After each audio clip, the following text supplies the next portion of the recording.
All right, good to have you back here now. We were just talking about the seat being flipped from the Republicans back to the Democrats. That's because of what happened with, of course, George Santos, as he, was exposed for what he was. My next guest is running for a congressional seat in the state of Ohio. Derek Meyer is running for Ohio's 2nd Congressional District for the 2024 election. He joins me now. Derek, good to see you. Good morning, Steve. Good to have you here. All right, so to me, it's I don't see how Long Island could go back to a guy who's been selling them out for years, but here we are. A domino falls. Is that indicative of anything else you think across the country? Does this have any indication of what's going to happen come November? No, when we look at New York 3, Steve, it was very heavily already split. Santos took that by a very small margin, and he did so in a way that just absolutely was not honest with the voters. So when we look here, particularly in my district, it's 3-1 President Trump in the last election. We're plus 25 red in Southern Ohio, and we can see that momentum growing. You know, we were looking at the segment just before break where you were talking about Joe Biden's not cognitively available to even perform the functions of President of the United States. And it's not just you and I saying that. It's his own Department of Justice who says he can't even commit crimes. But this is a man who's in charge, as you've noted, of the nuclear football. So I think the Americans all across the country are waking up and realizing, I'm hearing it, of course, on my side when I'm down on the ground talking to voters, they are seeing a change. People who voted for Joe Biden are now voting for Donald Trump because they simply just cannot fathom the fact that we have somebody who's so cognitively impaired. Now, certainly two things intertwined, and it depends on the day as to which people look to as the most important issue of the day. It's the border or the budget, one of the two. It's either what's happening in the economy or what's not happening at the border, which is securing the border properly.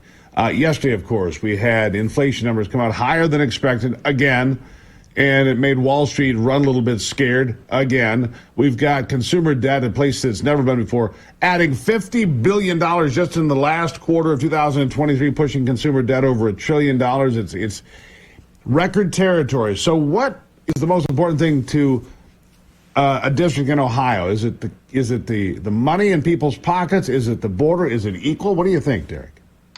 So there are 11 of us in this race, Steve, but there are about 5 of us that are very serious, that are polling really well. There's 4 of us that are in the margin of error. I'm within that 4. But we all have political consultants. When you run for an office like this, they all come out of the woodworks, and we all have a team of people.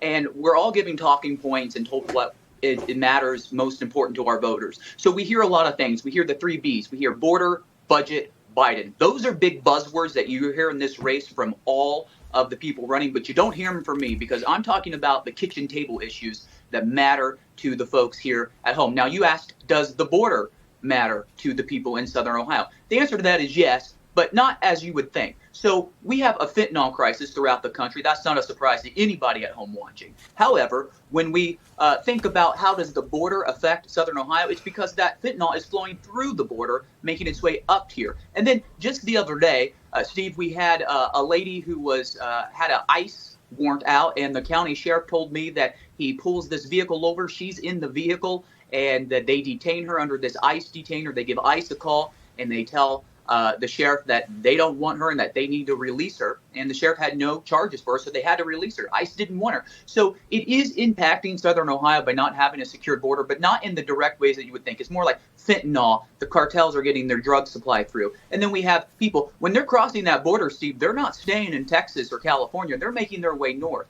And, and they're not just coming from the south. We've got a few coming from the north as well, the northern border. That's right. I mean, within 4 hours, Steve, they can be in my district from Canada. That's just how close we are to the Canadian border. So budget, inflation, these are all important issues, but these are kitchen table issues. I've got a county, Steve, that does not have running water. 1,400 homes do not have running water simply because How is that possible in this day and age? How is that possible, Derek? 1,400 families don't have water in Ohio.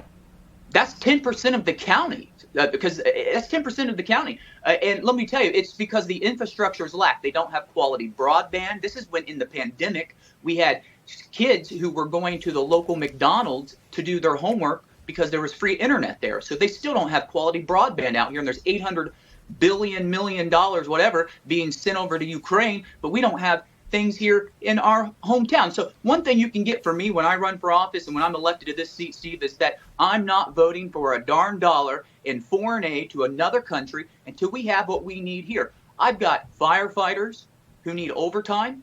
I've got police officers who cannot fight the war on fentanyl and drugs because they don't have the money for overtime. And the sheriffs are telling me that their jails are becoming drug rehabs and mental health wards, and that's not what they're made to be. So if you want my vote for your $200 million bridge in Florida, you can have that vote, but I'm going to need $100,000 for my firefighters here in Ohio, or else my vote's not going for your bridge. My vote definitely isn't going for foreign aid. And so we've got a lot of issues. And the biggest thing that got me into what would you say to, let me ask you this, what would you say to your colleagues that if Mike Johnson's apparently not going to bring this $95 billion spending boondoggle to the floor of the House, so it's not even going to get a vote there, but what would you say to your Republican colleagues, 22 senators, maybe a whole host of Republicans in the House that would vote to pass a $95 billion spending bill that has zero money to secure our border? Yeah, it's absolutely ridiculous. I would tell them not to vote for it. I personally I've told my voters, and my opponents have heard me say this on the campaign trail, I would chain myself to the dais with a deadbolt and a padlock and a chain before I ever allowed that bill to pass. I've got people suffering. I've got 40,000 homeless veterans in America living on the streets of the country that they were prepared to die for. And I'm not voting for a single dollar in foreign aid unless it's to secure our border being spent by us until we have homeless veterans off the streets, till I have running water in my district, till I have broadband, cell phone, grocery stores. I have one county just got their first grocery store, Steve, just in the last few years. I got the 5 poorest counties in the state in my district, and I'm telling my people to vote for me because they need a watchdog in Washington, and that's exactly what I'm going to be. I'm not voting for any foreign So they aid. would take the folks in your district would take those $5,000 gift cards and free cell phones if offered, but they're not offered to them. They're offered to people coming into the country illegally and then shipped to places like Ohio for sure. All right, tell the folks, Derek, where they can find out more about what you're doing. MyersForOhio.com. You can see it right behind me. There you go, MyersForOhio.com.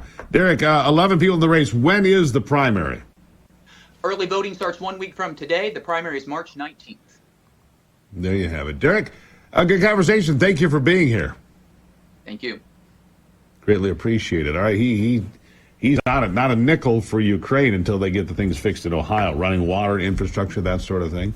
Look, as we head toward a presidential election in November, you can be sure 2024 is going to be bumpy. We saw that yesterday.